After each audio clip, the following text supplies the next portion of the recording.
Hi, guys. Welcome back to Mystic Mamas. And today we have a very special episode for y'all with a very special guest. I'm so excited, Lisa Schlosberg. And just a little background before I let you guys hear all the amazing things she does and is. I met Lisa back in 2021 when we both took Alyssa Nobraga's course together. And I just clicked right off the bat with you.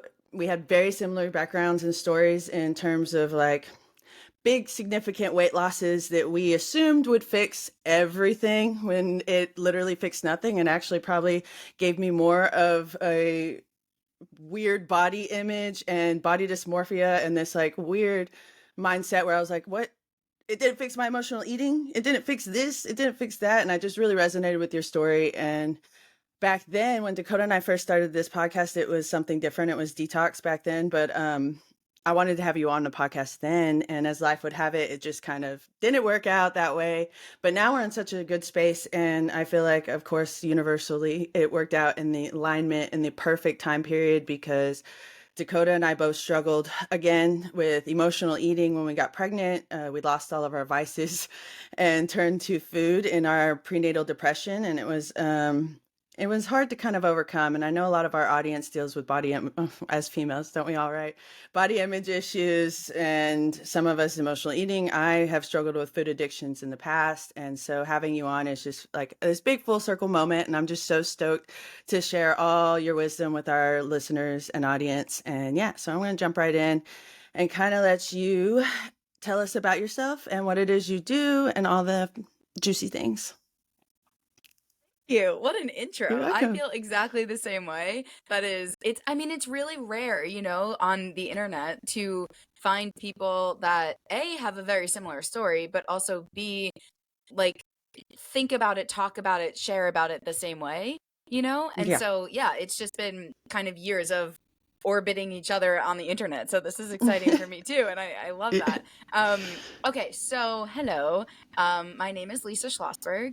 I am a coach. I think it's so hard for me to use titles and labels, right? It's like what I do is I help people heal their relationship with food and eating through helping them heal their relationship with themselves.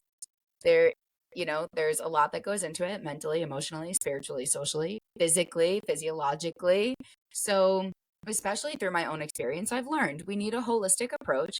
And if you're struggling with overeating, undereating, emotional eating, stress eating, chronic dieting, there are deeper things going on. It's really, an invitation, I think, to come back into the body, really learn how to take care of yourself, quote unquote, reparent yourself in all these different areas of life. So that's what I do. I really support people in coming home to themselves and feeling safe in their bodies so that food and eating can feel stable and safe again. Wow, that's really beautiful. And you touched on, I've actually been like kind of vibing your recent series on your podcast. I don't know if it was recent, actually. I think you mentioned it was a while ago, but about intentional weight loss. And you said Mm-hmm. something that has stuck with me ever since. And it was, you can't solve an emotional problem with a physical solution. And it's like that, like one statement just struck something in my brain because I feel like I've spent almost a lifetime doing that. Like, Yeah. and I know others can relate. So I just want to get that quote out there because it was just like, I was like, damn, cannot wait to have her on the podcast to talk about this. And going into that, would you say it is more important to kind of work from the inside out when going into intentional weight loss? Like for Mm-hmm. someone struggling to lose weight or constantly going back and forth with weight gain and losing, would it be more beneficial to like start with mental health? Yeah, that's such a great question. First of all, I have to tell you that quote has become basically the tagline for all of my work in my entire business. So for you to just like highlight that and really resonate with that, I feel so seen. Yeah, Because no, that's it was that's what it all powerful. boils down to, That's literally what it all boils down to. And the other one that I always say, if anyone's listening and really resonates with that is if the biggest problem that you have with food is that you're an emotional eater, it's not a problem that you have with food. It's a question about how you're coping with your emotions. And so it's really just bringing that, like, just bringing that together that if something's going on, like a lot of us consciously know we eat to manage stress and regulate emotion, but then we focus on the food and the eating.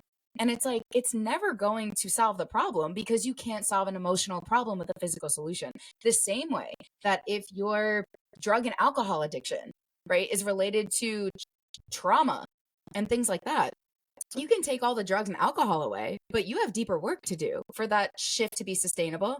And so that you're not transferring it to another addiction, right? So that is another thing that comes up around food and eating all the time. Anyway, I'm not answering your question. Let me answer your question. Is No, it you are. is it most important to start from the inside out? So I think, especially when it comes to intentional weight loss, and just plug for the series on my podcast. There are 4 episodes. They are relatively recent where I talk about my own current intentional weight loss, or it was when I was recording it. And I think the important thing is that we have to consider all of the things at the same time, meaning there's a mental component to being a human being, right? Your mindset, the thoughts going through your head. There's an emotional component to being a human being, the feelings and energy of the emotion.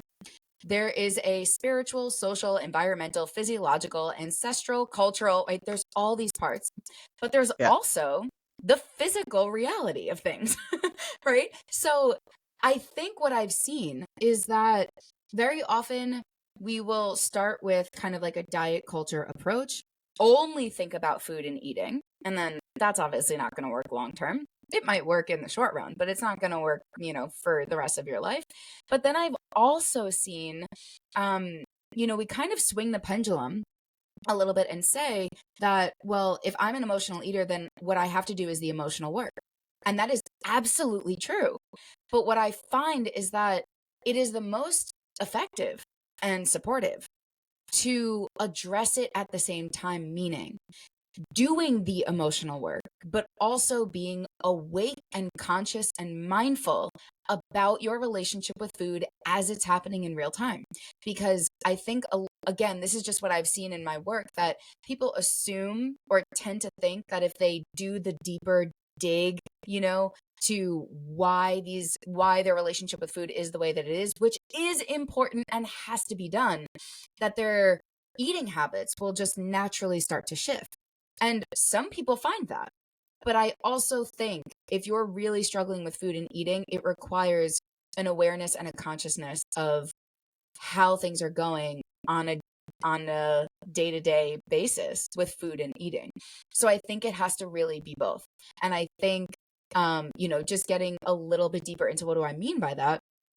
I think, for example, okay, so if you're someone who has been through years of diet culture programming. Let's use this example of being afraid to eat carbs, right? Like that's a classic one, right? So being afraid to eat carbohydrates. Okay, cool. The number So, one. right. So like very relatable, been there. Yeah. But what I'm inviting is for you to practice saying, okay, right? We have to look at the thoughts that are that's around that. Where did you learn that carbohydrates were bad, or that you were supposed to avoid them, or that they're going to make you fat and gain weight, or whatever the story is, right? There has to be a mental component to examining and challenging some of your thoughts, because that's just not true. So we start there, right? But then when it comes to the moment where you want to actually reintroduce a carbohydrate into your diet, you're going to have some fear come up. There's going to be some anxiety around that. So the invitation is to practice what really comes down to kind of like an exposure therapy model of eating the carbohydrates, but being present with yourself and having the skills and tools and the capacity to tolerate the fear and the anxiety that's going to come up. And so that's why it has to include all of these components so that you can, again, restabilize and balance around food and eating. It requires doing that emotional work and mental excavation, but also you're eating food all day, every day. You have to survive on food. So Yeah. anyway, does that make sense? Yeah, it does. And it totally makes, even if you approach, in my experience, I approached it all from a diet culture. When my first significant weight loss, it was a diet culture, hit the ground running. And I feel like even though it did work for me, right? Right. I lost over 120 pounds. It did. But when shit hit the fan again, I went right back into old patterns and weight Right. gain. I didn't gain all of it back, but still enough to know that like I had to do deeper work and Yeah. actually mind body alignment it more so for a sustainable. So it might Yeah. work for that one program or whatnot, but it's hard to create sustainable change Right. unless you also approach what got you there in the first place. Bingo. Yeah. Yeah. And that is my thing with diet culture. And so that's my next question. I just want to jump into. Do you Yeah. think that it is kind of something that diet culture does wrong in a sense that they skip over the importance of someone's mental health, especially those with food addictions and emotional eating tendencies? Yes, 100%. There's nothing complicated about that answer. Well, I think, well, let's look at what perspective are we looking at it from? Like for you and I, we care about, the health and well-being of the people. And so from that perspective, like certainly there's something missing and they're quote unquote doing something wrong. But I also think it's important to consider the context that diet culture exists within, and that is a consumerist, capitalist, patriarchal society. And so, is it doing something wrong from that perspective? Well, diet culture, in a lot of ways, is doing exactly what it's set out to do, which is prey on people's insecurities and profit from them, right? Like, diet culture started with the sale of diet books. And people started learning that if they wrote a book saying eat this way and then you'll look this way, they would make a lot of money. And that's really where it all started. So is it working? Well, from the perspective of like contributing to, the economy, In it's one way. working. Right? But when we're talking about, supporting people with long-term health, absolutely not. Yeah, no, I completely get that. And I feel like that's where a lot of people, and you're a personal trainer.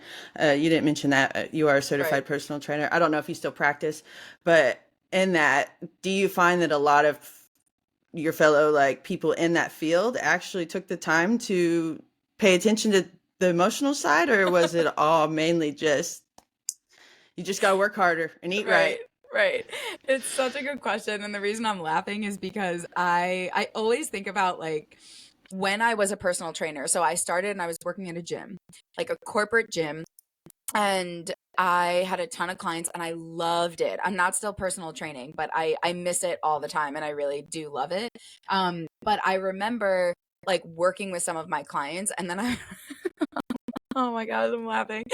I remember like going to therapy and talking to my therapist about how I'm so frustrated because I'm trying to teach my clients about the mind body connection and how you can't solve an emotional problem with a physical solution. And I remember like my therapist being like, they are coming to you because they want a personal trainer. Like, that's really not your job. They're not looking for that.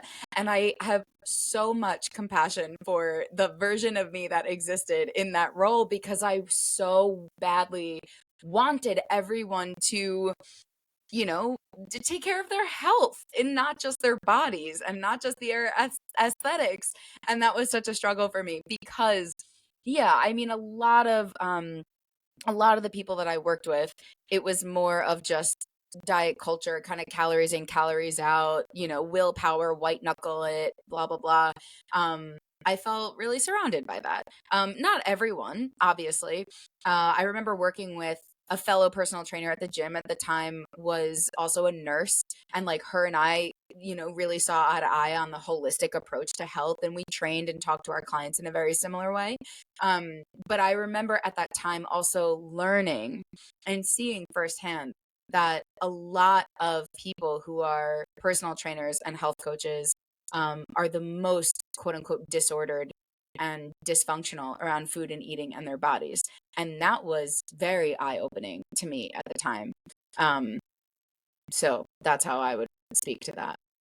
Yeah, no, I noticed that. I worked in a corporate gym as well for a little while there, and even I experienced that when I first lost a significant amount of weight. I got heavy. Like I went from one end of the spectrum to the next, where I was under eating, Yep. overworking out, addicted to the weight loss, addicted to the results, and probably in my like least healthiest body, but thinnest body. Yes. Me And too. at that time, it was nothing but encouragement, acknowledgement, people applauding it, people being like, yes, clap, clap, clap. And so there's really like in that space, no one true it's not no one, I don't want to use that, but a lot of people don't care about the actual health. It's the Yeah. physical looks on the outside, like, oh, you look great, not knowing I was working out, and then knowing actually they fully knew they were at the gym with me, but for Yep. 5 6 hours a day Right. doing all these different things, eating maybe 1,000 calories and getting nothing but praise for my hard work. Yep. Cannot relate more to every word you're saying. And again, it's really, I don't know a lot of people that have the experience that we had. And it was exactly the same for me. I completely swung the pendulum from one side to the other, overeating to undereating. I never I never got curious about, again, what you said originally, like how did I get here? Why was I over 300 pounds to begin with? And it was just get the weight off. And so I swung the pendulum because I didn't do any of that deeper emotional work. And my new way of coping and numbing and distracting and avoiding my reality and my stress and my trauma and my emotions became just count every calorie and lose all God. the weight, and I just became so obsessed. It was the same thing. It was like the same way that, growing up, I was overeating to stuff all my feelings down. Now I was under eating and focusing every single thought I had on my weight loss and my body. And it was equally as effective in terms of me not having to feel my feelings.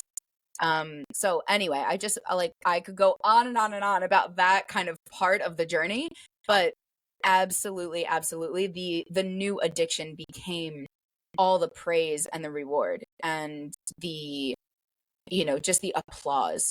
I felt like I was on top of the world, and I Yeah. wanted to stay there, obviously. Yeah. Yeah, no, those were those are crazy times. I had to heal my relationship with bananas because they have carbs. Been there so much. The days of cutting a Like, banana in half. Yeah. not fruit. It's got too many Right. sugars. I know. Oh, I It was a know. tough time, and I see that So now tough. sometimes, and it's hard because I know that it's a long roller coaster journey if you do not kind of focus on your mental health, and again, like you've been saying, what gets you there Yeah.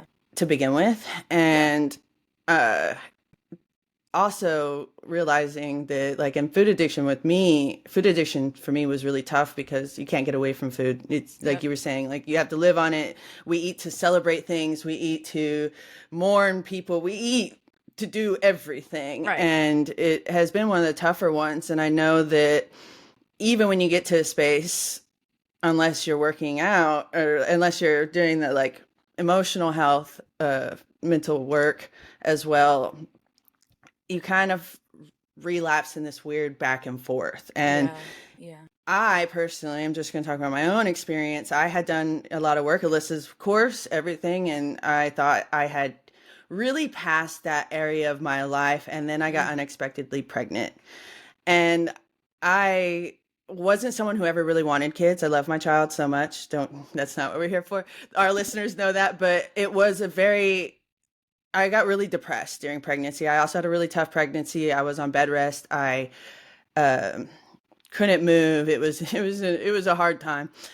And so with that, I gained 100 pounds for the first time ever since I had lost it, and it was an extremely tough mental like load to have to look in the mirror and like remind myself that one, yes, I am binge eating again. I am turning to food addiction because I can no longer smoke weed. I can no longer drink my emotions away. I'm dealing with depression. I'm raw dogging depression here. Yeah. And the only thing I have is food, and falling back into that and seeing your body change, but knowing you're growing a tiny human and trying to kind of like, you're not just fat, you're also pregnant, you're also this, but you're also eating too much. It was a lot. And so for someone dealing with weight gain like that after a weight loss, how can you approach compassion while also feeling and knowing that you relapsed or quote unquote failed? Mm.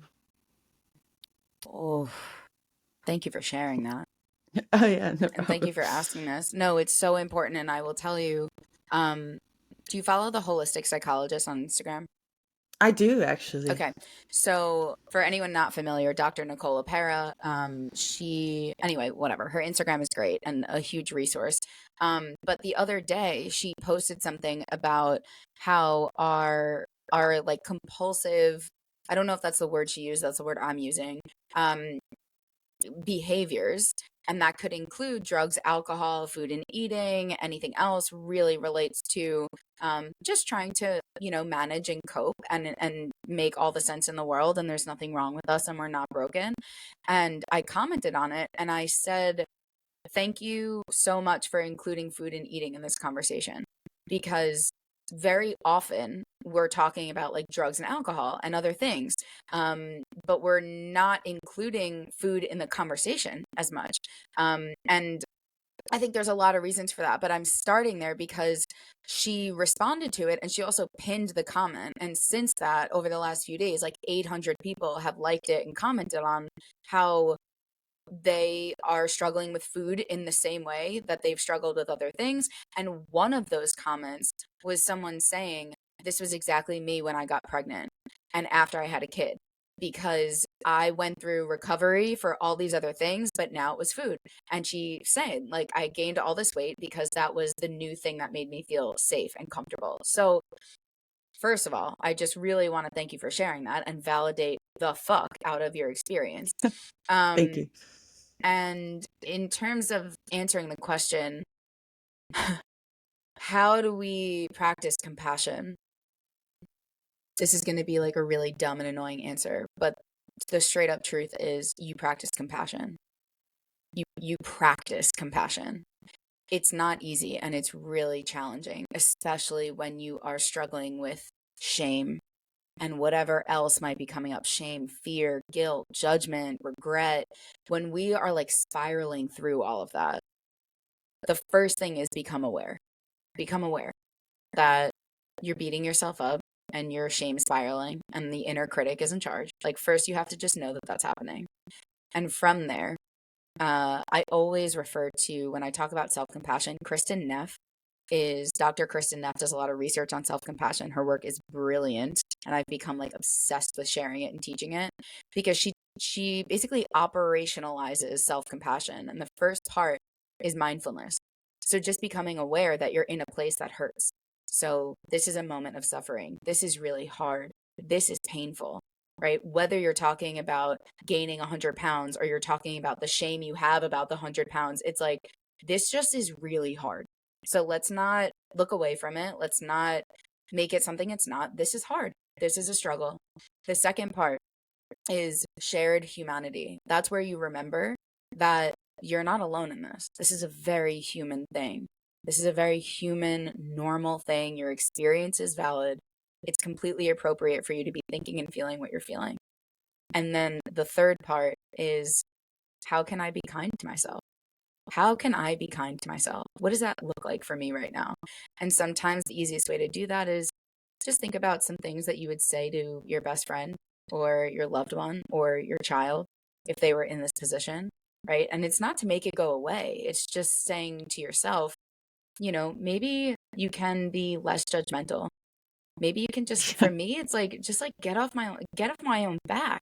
And I like to clarify with people. Sometimes they say, how can I be kind to myself? I don't have any idea how to be kind to myself. And I think very often the answer there is, well, instead of thinking about how do you be kind to yourself, can you be less of an asshole towards yourself? Like, that's kindness, right? Is like less of the judgment, less of the shame, less of the criticism is practicing compassion. And it's not going to happen overnight. It's not going to be it's not going to be something that becomes habitual until it becomes repeated, like any other thing that we're trying to make stick. But so, all of that to say, how do we practice compassion is we practice compassion. And you really want to remember, most of all, I always say it's not even step one, it's step zero, to remember that everything that you're doing with food and eating is completely valid and makes all the sense in the world. You are not broken. You are not bad. It is not your fault. That's not to say it's not your responsibility, right? It is. But also, it's taking the shame and the story that there's something wrong and defective about you out of it, because that's just the truth. And you already know it, right? You're talking about how it's like, well, you weren't smoking weed and you're not drinking alcohol and you're not doing this and this and this. Like, of course, your brain is going to reach for the OG coping mechanism. Like, literally, of course. And so, again, it's not to take it away or oversimplify it or minimize any of it, but it's really important that we're not getting confused that you are the problem. You are not the problem. Ultimately, you need things like connection and support and love, right? And compassion, and all of the things. And I would say it's the most important to start there. Does Yeah, that for answer your sure. question?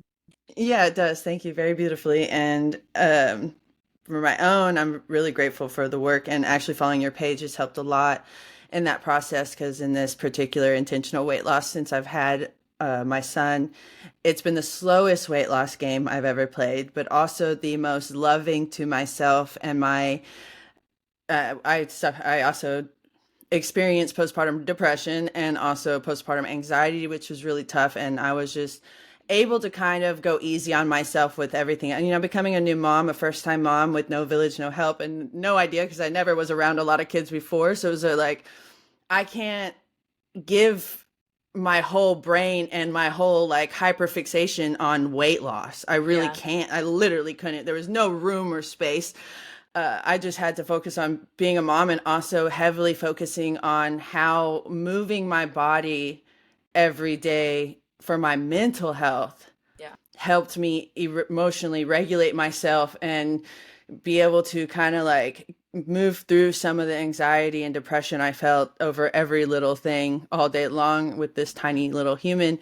And it helped a lot to kind of just take a back seat on the like, look, the wait, we're in no hurry, we're in no rush. I'm not trying to impress anybody. I'm at home with the baby.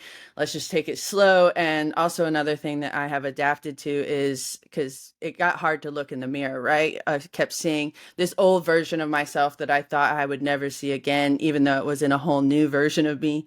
And I started to, every time I tried to pick apart of my body in some way or form, whether it was my legs or my arms or my stomach or the new stretch marks I had, it would, I would, instead of, sometimes I'd loop it. I'm not saying I'm perfect. Sometimes it would be in the trenches, but I try to now, especially just send love to it. Like, thank you. I love you. Like, my legs, they carry me back and forth. My body, I had an easy birth. I gave birth to a healthy son. It has done a lot for me than just gain weight. Yeah. And so, if you're dealing with that, that's a fun tip.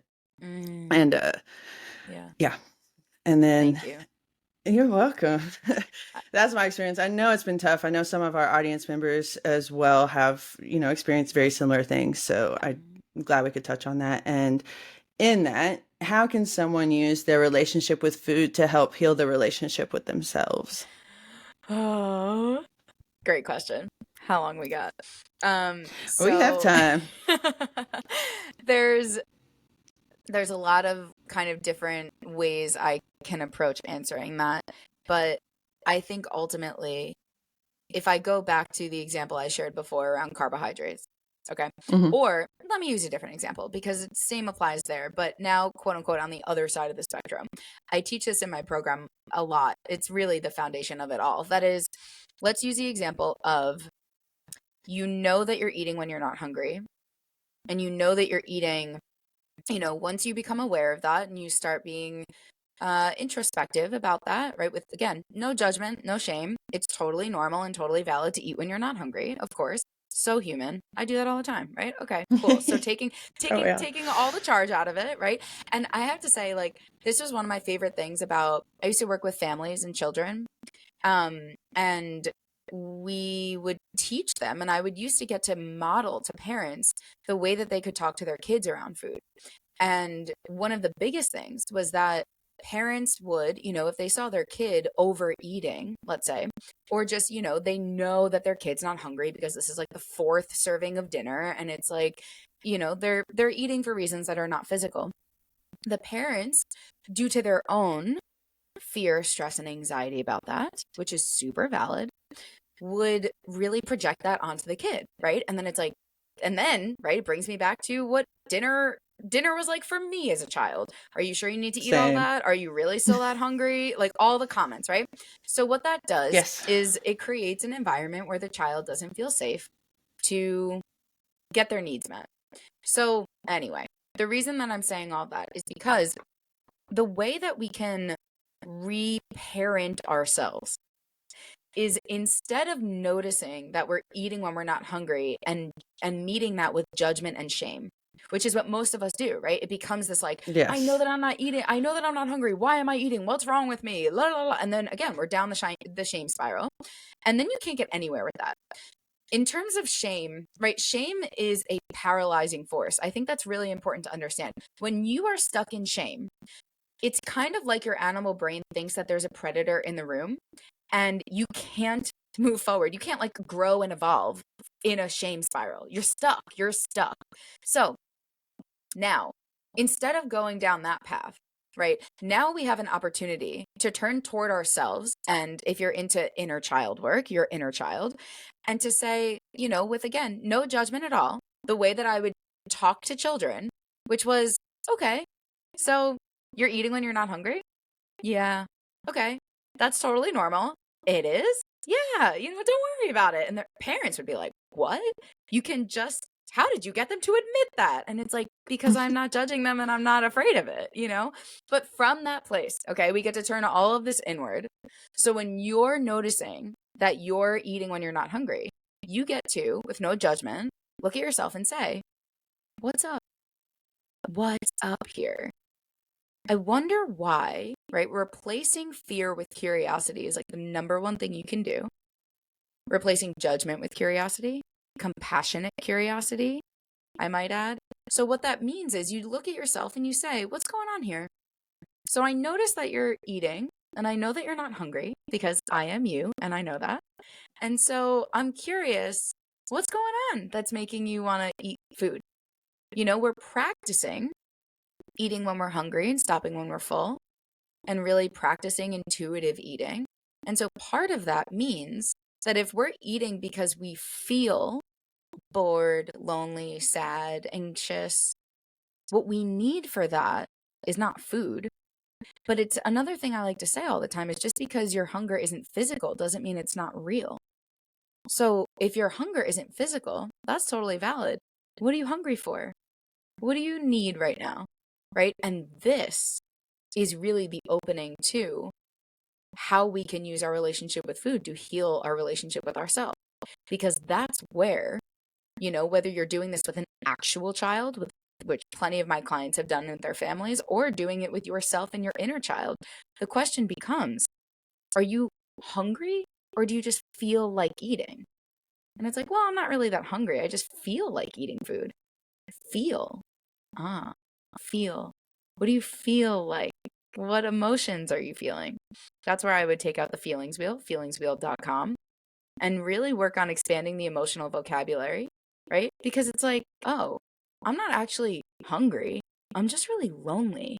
And lonely makes me feel, the like tightness in my chest and the pit in my belly. And that is so uncomfortable, right? But learning how to practice being present with yourself in that discomfort is how you get to really shift the relationship you have with yourself, your thoughts, your feelings, the sensations moving through your body, so that you don't continue attempting to solve an emotional problem with a physical solution. Now you have emotional solutions to your emotional problems, which very often comes down to support, connection with yourself, connection with other people, connection to the universe, God, whatever you want to call it. But it really takes the charge out of, quote unquote, needing food or feeling like we need food to cope. So it's deep. It's deep work. It's like I'm hearing Yeah. myself say this and like I can imagine someone being like, that sounds like a lot. And it's like, it is. It is, you know. I'm not gonna shy away from that. It's like, it's a lot. It is. It's the deep work, but it's also like, you know, sometimes I compare it to like a 12-step program. You know, if you talk to someone who's struggling with an addiction about the 12 steps, it's like, well, that's a lot of work. And it's like, yeah, you know, well, do you want to be in recovery, or, you know, the discomfort of recovery or the discomfort of your addiction? But life is a choice between two things that hurt. Anyway, Yeah. now I'm No, you gotta rambling, but choose your heart. No, and we've actually talked about it. I don't know if it was a couple episodes back, but we mentioned it. Like healing's hard. Healing yeah. and doing any kind of inner and shadow work and inner child work, all of it is like there's days where like ignorance was bliss. Hell yeah. That was way easier to life, and all of it was like, even with this intentional weight loss I'm doing now, like when all I was focused on was calories in, calories out, and how much I was working out, like that was easy. It Oh was yeah. easy work Yep. compared, and it can feel overwhelming and it can be a lot, but at the same time it's such powerful work. And thank you for that answer. It was very powerful, and a lot of that insight, especially for us parents, and me being a parent and also having this past, and my own inner child needs exactly what you talk about, because I had the same experience growing up and eating dinner. And I have made it like my life's goal to be very intentional with my son about the language I use, how his eating. He's a picky eater, but I will never be the parent that projects my own food issues, and it's very important to me that I don't. And even though he's a boy, it doesn't matter. I am very, very working hard to be very intentional with it, and not to. It also helps heal me and my inner child, to reparent me alongside Yeah. him, and also kind of give myself grace and take away my critic. I try not to pick my own body apart in front of him, because he's going to grow up to be a man. I don't want him to see women in that way. I don't want him to pick apart women in that way. And so it's important as parents that we do this work, especially because if we don't, then we will just project a lot of it onto our kids. And then we have a whole new generation dealing with the same shit that we're trying so hard to get over ourselves. And Amen. so, yeah, so I'm glad you talk about that with your parents, your clients that are parents. And Yeah. there's another thing you said that really helped me think about my spiraling, when I shame spiral myself in this journey. And it is, ruminating can make you feel like you were doing something about it. Yeah. You said that, and I was on a walk. I was walking my kids, just joyfully listening to it, and it stopped me dead in my fucking tracks. I was like, oh my God. Oh my God. Yeah. She's right. Like, it does make me feel like if I'm sitting there shaming and blaming myself over it, or like, we're focused lately. I've been focused on my phases of my cycle, my menstruation cycle, and like learning that I'm hungry for certain things. And I find myself like shaming myself in my luteal phase because I want a cheeseburger. Well, that's not part of it. That's not this and that. And it's like, I am just making myself feel like shit, and making myself feel like I'm doing something about it in some way or form, when I'm actually just hurting the process. Like, just eat the fucking cheeseburger. Your body needs iron. It's okay. Like, Yeah. it's going to be all right. Yeah. And so I really I wanted to share that quote with our listeners too, because it was just so powerful, because it's helped me a couple of times since, because, we're not perfect, right? We're always working through these things and healing through them. But I've had a couple of moments where I'm like, this isn't helping. Thank you. Yes. Bye. Congratulations. That's Thank really you. No, big. It's thank big, and you. I so appreciate that, but it's something that, as long as we're talking about intentional weight loss, I think Yeah. that's one of what I have found, and like you heard me say in the podcast, that I think one of the hardest things about it is, to your point, like the last time that I really lost weight, like intentionally, right? 150 pounds. And it took every thought that I had. It was all I could. I remember being in college and like trying to go to class and not absorbing anything. I would like read a textbook and not absorb anything. I couldn't study. I couldn't think. Part of it was because I was so fucking malnourished and my brain wasn't operating correctly. But part of it was also like I was so hyper fixated and obsessed with the process and the result of weight loss that it's kind of like nothing else in my life was going on. And from a brain science perspective, what that's telling my brain is that it felt to me like it didn't feel safe. I didn't feel safe to think about or pursue or do anything else. And I think a lot of the time that's what like the diet culture approach translates to for a lot of us is, right? It's like, I'm on a diet, I can't go out. I'm on a diet, I'm not going out for dinner. I'm on a diet, I can't see my friends. I'm on a diet, I can't have a drink. I'm on a diet. It becomes your entire life. So then your life gets really small and you're in this like jail cell of the weight loss obsession.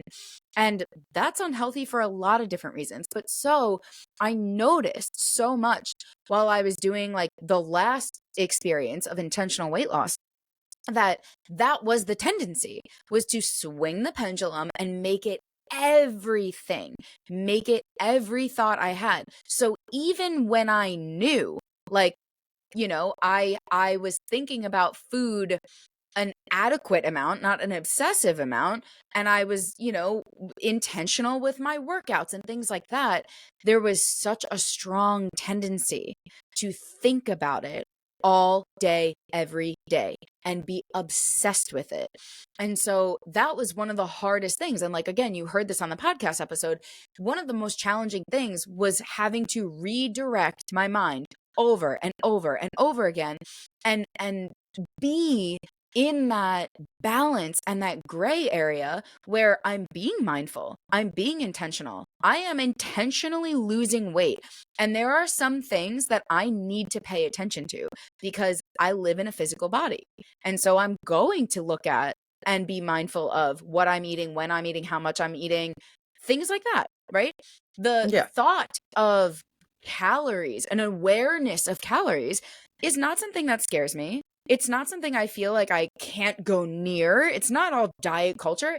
It's fucking science. Like, it's science. Yeah. It's not, right? It's like taking the charge out of all of it, telling the truth about it, but then having to really like set boundaries with myself and say, we did the work we had to do. We did the math. We plugged it in.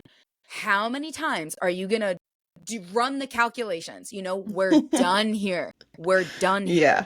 You have to go do other things, think about other things, experience and enjoy other things. You have to be living your life right now while you're simultaneously intentionally losing weight. And that's the thing that we are not taught how to do. You know, it really, really, and this is why it's so hard, I think anyway. It's so hard because our brains love black and white. We feel really comfortable on one side of the pendulum or the other, you know, all or nothing. And so being in that gray area where you're going to intentionally lose weight and have to be mindful about it, actively participating in that, and living your life in balance at the same time, right? Yeah. Again, it's like I can imagine people being like, yeah, no, that's not for me. And it's like, that's fair. It's No, not but easy, but really, it and if you works. don't, yes, and it's the same thing. I resonated so hard with what you said. Like, that was me in my first weight loss. Like, I did nothing. I couldn't do anything. I couldn't Right. think about anything else. I literally couldn't. It was eat, sleep, breathe weight loss, and it Yeah. was so hard. And then when I did, I would come out of it, and all of a sudden, it's like, oh shit. I'm at my thinnest body yet that I'd ever seen in my life, because I was overweight and obese in childhood also. And I was in my 20s, so I was like, oh shit. And then I jumped right in. And then I wanted to like I was done. Like, I hit my destination. Right. Like, okay, I I'm burnt myself fixed. out. I've burnt myself out. And then I was like, I'm good. I can take some time off. And then it's like you go back full force because you've been so like in the dark, just in this hole, and now you're like, oh, bright new world, and then you roll right back into the same patterns and same habits, and before you know it, you're like, holy shit, what just happened? Like, I Yeah. thought. And it's like, it's not an all or nothing. It really, to be sustainable, has to be just part of your day and moving forward. Like, Yeah. okay, I did my morning workout, we don't have to think about it anymore. And also realizing that, I feel like a lot of times we're kind of like sold this image that you have to like kill yourself in the gym also, Yeah. when in Yeah. reality, like, you really don't. And once you kind of free yourself of that and allow that, like, weight loss can be much more of a simple, like, it's not rocket science. It's so simple, really, and it doesn't have to take your whole mindset. And I'm grateful I've had a child this weight loss, because not only can I not Yeah. hyperfixate, like, I literally just can't. It's allowed me to kind of like back off and see that, wow, I can actually like not even think about weight loss while losing weight. Yes. And it's Yeah. such a beautiful space to be in now. And again, had my ups and downs with it. And there are times where I'm like, damn, it's been 2 years. I need these last few pounds off. But also, like, I think back and I'm like, I didn't even have to really think about it. I was Yeah. moving my body for my mental health and eating, relatively healthy. And then maybe some days I didn't. I don't care. I wasn't caring as much. And I, like you said, I wasn't charged by the calories in my food every single day. And I wasn't, Right. oh, I can't eat until 12 because I'm intermittent fasting. And like some days I don't eat till 12 because I'm not hungry. But if I'm hungry at 9, like I'm Yeah. going to eat. Yeah. Yeah. I'm going to eat and not feel that like charge behind it. So it really is beautiful once you can like step past the physical and actually start to heal through it, because it just opens your world up and Yeah. it makes it so much more like light energy instead Yeah. of it just being so like intense. Yeah. Very well said. And I'm so happy for you. I'm very proud of you. thank you. Thank you. Yeah. I would have to thank you because a lot of it's been following your journey and listening to your podcast and listening to your videos, because you're so inspirational with it. And even on the podcast, when you were talking about how you went on a trip and that's how you gained weight to begin with, and you were intentionally not giving a shit. Yeah. And I was like, that's so beautiful to get to that point and know Yeah. that, yeah, I might gain a couple pounds, but I know how to lose it.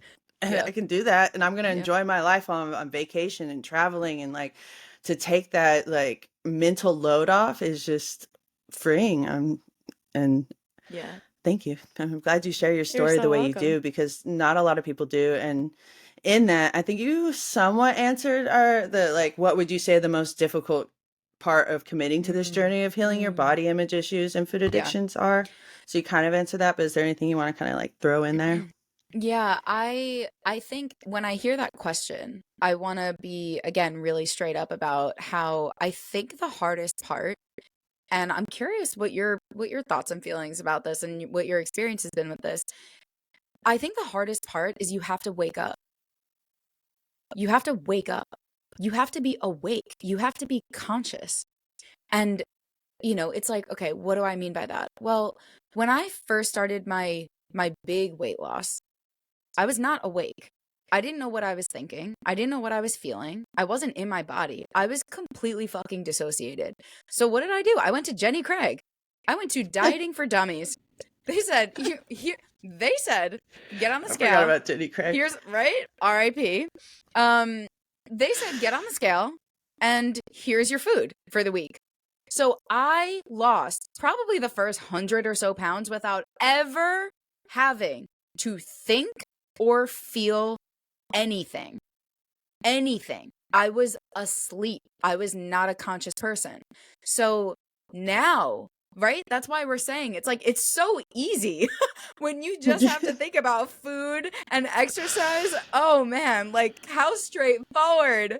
We have so much structure and guidance, and the brain loves numbers and calculations and algorithms. And that is, hard for some reasons, but my God, it's so much easier than being awake. Because this time, right, what do we need and what is so hard about it is you have to know the thoughts and the feelings that are behind your behaviors. You have to actually take radical responsibility for what's going on internally. You have to know what your stressors are and your triggers and your coping mechanisms and the support system that you need. We have to be awake. And I think that's the reason it's so challenging, because we live in a culture, right? That's just like, you can fall asleep. You can just do this and do that and plug it in, plug and play. And if you're unhappy, buy a solution and take a pill and this and that.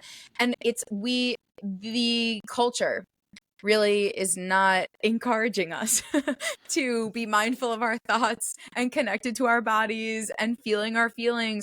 And so I think that's really the hardest part, is that this is not something that's going to happen by itself. This is not something that's just going to occur without, again, I remember saying this in my podcast about using the phrase actively participating. You have to actively participate in this process. And I think a lot of us are so confronted by that because we're not actively participating in any area of our life. A lot of us, and like now I'm sounding kind of like a conspiracy theorist, but it's like a lot of us are just kind of going through the motions, and like Yeah. want and have a lot of things on autopilot. And autopilot is not a bad thing. We need autopilot to help us function. But if you have a goal like intentional weight loss or like any other goal that's going to involve growing and evolving and learning, you have to be awake. And I think it's the waking up that we're actually resistant to. Yeah, no, absolutely. I was also dead asleep at the wheel back then. And I find that, again, this is the first intentional large weight loss I've ever gone through where I am conscious and I am awake. And it has most certainly been really difficult to, one thing I had struggled with, honestly, was how unlinear it is. With weight loss, Yeah. when you're looking at the physical, it's pretty linear. Right. You're going down in a line. And with healing something, especially in my own experience, right? And like all we can talk about is our own experience, but in mine, this is a lifelong wound. Yep. This is something I have dealt with since I was a very young child, and and I grew up in the 90s and early 2000s overweight, so it came with a lot of trauma. And back then I would have never known. Now, we live in such a society where it's beautiful, and I'm glad we're having more conversations around food addictions and body health, and like, the love your body movement and all these things. But a lot of it has been really hard to just unlearn a lot of the toxic, I'm thinking of a word, a lot of the toxic like thoughts I've had about myself given from others, and projections and things, and also unlearning. And I used to also gaslight myself about my food addiction and like, you're not addicted to food. Right. And all of that. And so like kind of having to unlearn that has been my hardest journey in like learning and healing my image with my body image issues and food addictions, and just learning to love the body that I'm in, and knowing that it's never going to look, it might be thin and all these things, but it's never going to look like the people, anyone else but me. Right. And Right. Acknowledging that and knowing that I can put 1,000 like motivational pictures of different women up, but it's never going to be me. Yeah. And so just kind of like really honoring my own journey through it and learning to love my body as is, so that I can love it when I do reach those goals in the same way. And that's kind of been my difficulties in it. Yeah. I so hear you. All the fun stuff. Yeah.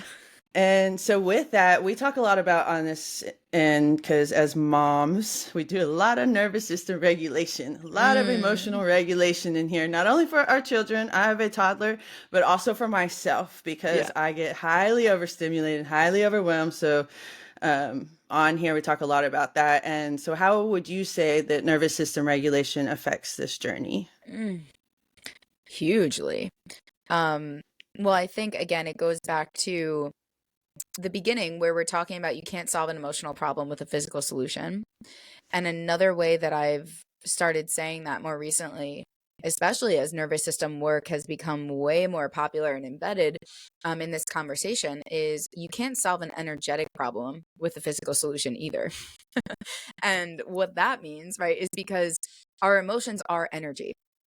Emotion. There's energy in motion.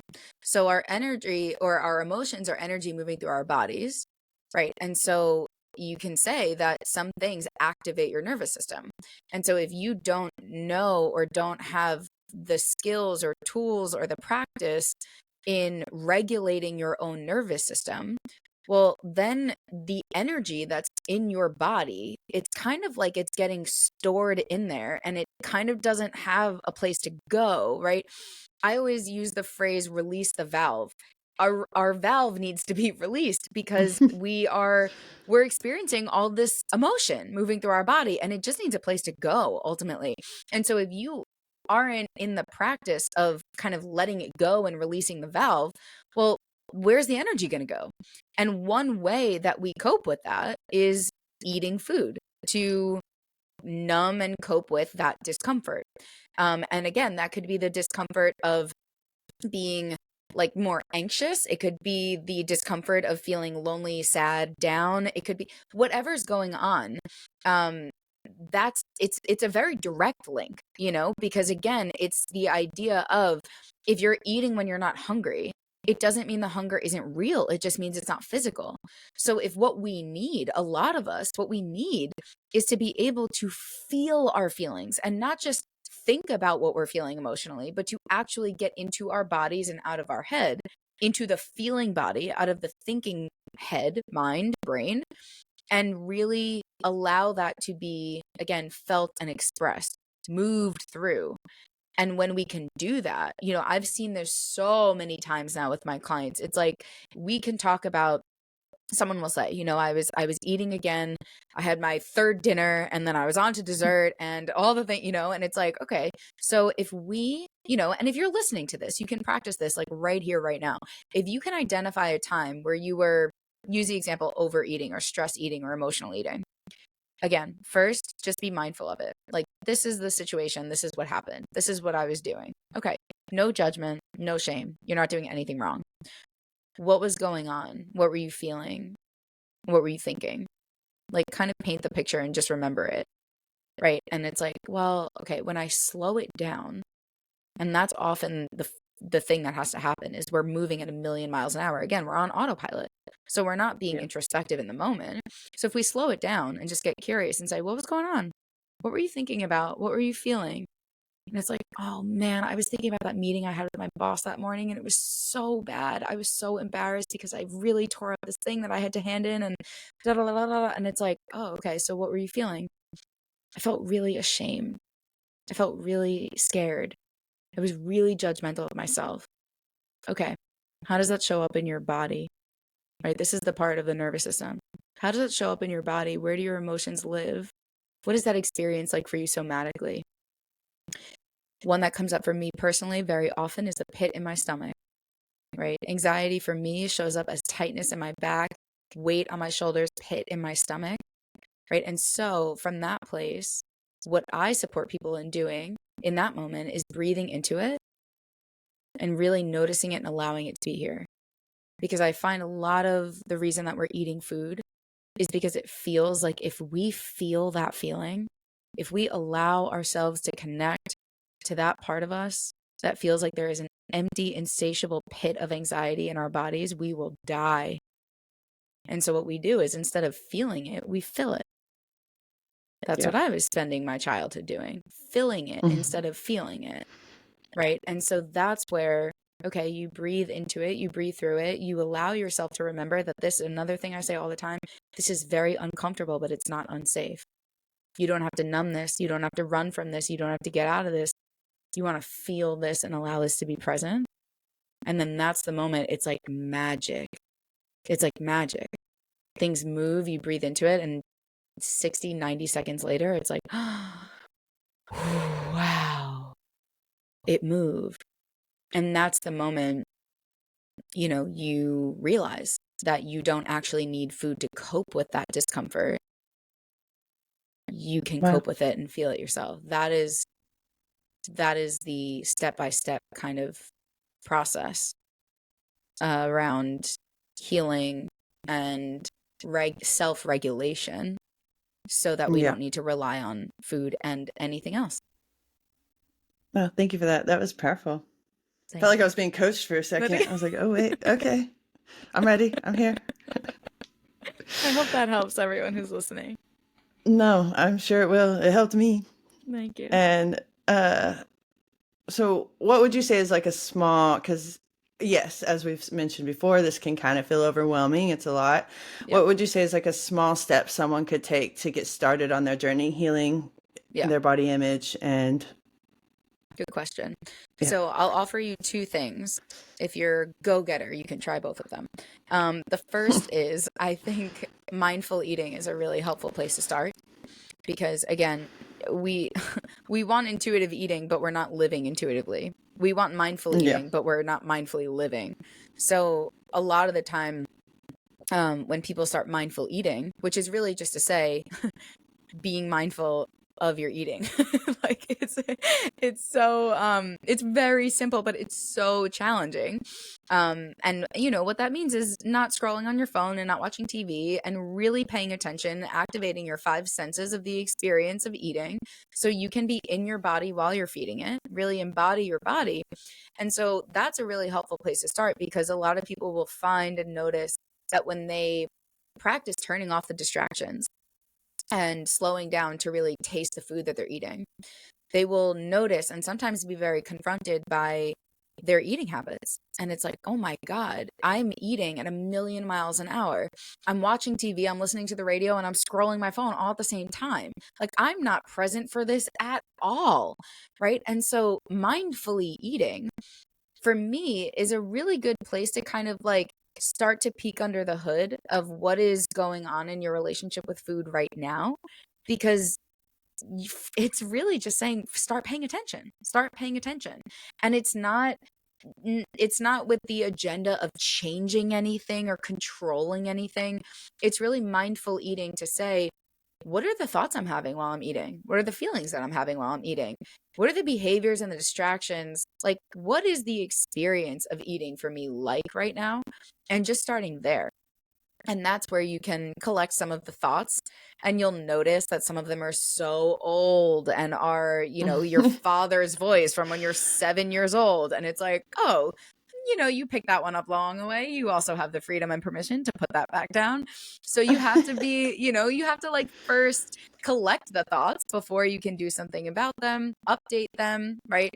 And then the same is true with feelings. Like, you'll start to notice, oh, maybe there's some fear, right? There's a lot of a struggle with perfectionism. I'm afraid I'm eating the wrong thing. Am I eating the right thing? Is this okay? Should it be different? And it's like, all of this stuff for many of us is happening again without our conscious awareness. So the first thing is mindful eating. Just start there, see what you collect. I always say it's kind of like you're running an experiment. You're always experimenting on yourself. And mindful eating is no different. It's like you want to go in with your detective hat on and just collect data on yourself and say, wow, this is what it is to be me. So that's the first thing. The second thing is, if you're more called toward the emotional work, I would say one of the most helpful tools when you're first starting off is the feelings wheel. I use this a lot. Most adults, right, have the emotional vocabulary of good, bad, and fine, right? How are you? I'm good, bad, or fine. But not a lot of Yeah. us really know what we're feeling. And so I think, if you're someone who's more in tune with your body, that's great. I think probably you and I both were not coming from that place of like, I feel this energy in my body. That was a huge learning curve for me, but it Yeah. can be very helpful to start with the feelings wheel. So just starting to, again, pay attention to what you're feeling and practice labeling it, identifying it, and giving yourself just the outlet of expression. And that could be journaling or talking about it. I think writing and journaling is one of the most powerful tools there is. But it really is all with the intention of supporting you in identifying and expressing your emotions.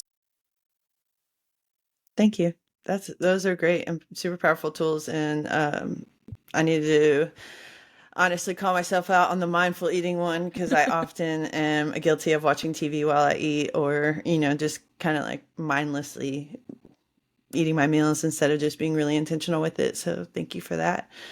And we do affirmations at the end of all of our episodes. So what is a good affirmation for this particular journey? I love that question. I have to say, the first one that really comes to me, and I think maybe just because this is like the mantra that I use very often with myself, and I think has been probably one of the most powerful things that I've offered anyone I've worked with, is, like I said earlier, this is not uncomfortable. No, this is uncomfortable. It's not unsafe. Because what starts to happen is, when we have thoughts that make us uncomfortable and feelings that make us uncomfortable, we start reacting as though they're unsafe, and that we're in danger. And whether that's conscious or not, that's what's happening in part of the brain. The part of the brain that only works to keep you alive, the only, that's just trying to help you survive, it's going to filter everything that you think and feel and do into safety or danger. And so you can, again, probably in that example, or we're thinking about feeling shame or embarrassment or fear, things like that, it's very, very helpful to remember this is not unsafe. It's uncomfortable. And you can do hard things. You can tolerate discomfort. Breathing into it, allowing it to be here. To me, that is the moment you really get to take your life back over and over and over again. Because the moment that you are conscious to remember, this is not going to kill you. You just don't like it very much right now in this moment. That's like the most powerful thing we can do, Bringing safety into fear is the most invincible we'll ever be, I think. So Yeah. It's not unsafe. It's uncomfortable. That's what I will leave you with. Thank you. No, I love that when you said it earlier. I was like, oh, I'm going to re-listen and write that down. So I'm glad you re-shared it, because honestly, that is a super powerful affirmation for many things, not only this journey, I feel like. So thank you for that. And now is your time to shamelessly plug where people can find you and how they can work with you, because you do take one-on-ones as well as group coaching. I think if I did my research correctly. So, and also your podcast. So plug away. Thank you. You're Yes. welcome. So the real offer right now is the group coaching program. If you are a member of the group coaching program, there's also one-on-ones available, but that is really the way to work with me. It's a 14-week program. There are 12 modules. I always say it's split into 3 sections. The first is understanding, how did you get here? You are a human being and you survive on food. So what has happened along the way that made this so stressful and complicated and difficult? The second part is really dedicated to supporting you with, how do you get out? If what you're doing right now is not working mentally, emotionally, physically, what do you do differently? And how are you supposed to navigate that? And then the last part is, how do you sustain it? How do you create a life that is conducive to your overall mind, body, soul alignment and well-being? So 12 modules, 14 weeks. It's everything that I know and want to offer to people, everything I've collected over the last 10 plus years of my life. And so that is the way to work with me. I'm starting in May 2024 will be when this starts. During the month of March 2024 is the early bird special, so $500 off if you apply. And then listen to the podcast and find me on Instagram. I think that's the best place to find me on the internet. And that is Lisa.Schlosberg on Instagram. And if you want or need anything from me personally, feel free to email me, Lisa@LisaSchlosberg.com. And that's what I have for you. Yeah, and we will be tagging all that in the show notes, including her podcast, which is Out of the Cave. Yes. And I 10 out of 10 recommend. It is such a beautiful podcast, and I want to thank you for that. Thank you. I also want to thank you from the bottom of my heart for showing up today and doing this interview. It is beautiful, and I'm so excited to share all this with our audience. And Dakota, who's not here today, but I know she'll love it. And yeah, again, just thank you so much. This was really inspirational for me as well. So I just really wanted to thank you for your time today. And Thank you. Y'all go follow her and do all the things, because you will gain lots of wisdom. And we'll see you on the next episode. Of course, if you get anything from this, please feel free to leave us feedback and comments and reviews. You know what to do. We love y'all, and we'll see you in the next episode. Thank you, guys.